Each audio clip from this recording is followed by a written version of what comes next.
Welcome to the xarvio Field Manager help videos. In this video, we're going to show you how to navigate the new weather feature inside xarvio Field Manager. There are two ways to access the weather feature.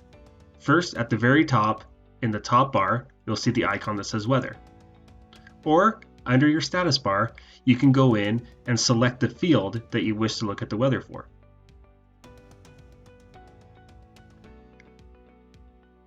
When the field is brought up, if you scroll down, you'll notice this area that says weather and climate. And we're given sort of a 4-day forecast. Click in the area just under where it says weather and climate.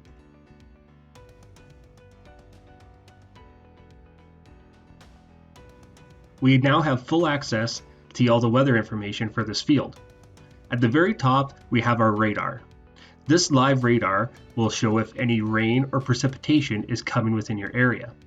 To make this bigger, go to the top right-hand corner and find the double arrows. You can navigate around the screen using your mouse, or zoom in and out using the icons at the bottom. Toggle back and forth between Bing or Google Map imagery.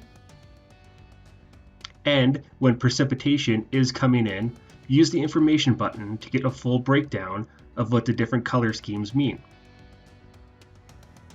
Also, in the bottom left, you'll notice that we have our rain radar, which is of course navigating the precipitation during this select time frame.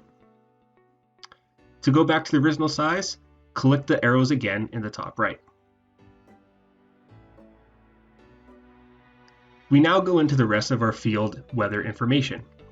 We of course have an ideal hour-by-hour breakdown of this field, hopefully giving the user the best idea of when they should go out and spray their field.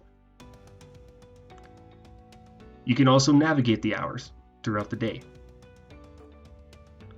The next step below, we do have a 10-day forecast. As you can see here, we have the first 6 days.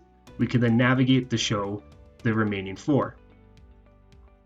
Inside here, we have information that shows number of hours of daylight that we will see, precipitation likelihood, wind speed, the amount of precipitation that we got that day, all the information that we need in order to go out and make better decisions.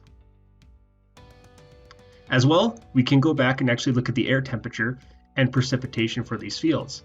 As you can see, as I move across these graphs, the precipitation as well as the average max and min change, as well as the daily average for these fields. There's different ways you can go about this. This right now is showing just the last 5 months. We can also look at in crop season. This is based on your seeding date till your actual harvest date, or you can create a custom weather time frame, where over here on the right hand side, you can actually put in and track the weather dates that you want to actually go back and look at.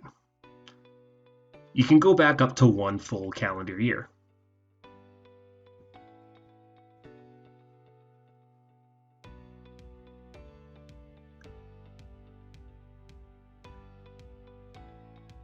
As you can see, we're now tracking the full calendar year of this field.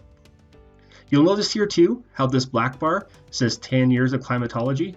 What we've done is we've actually gone through and aggregated all the past 10 years of weather data month by month, thus giving us comparisons of both precipitation and historical data.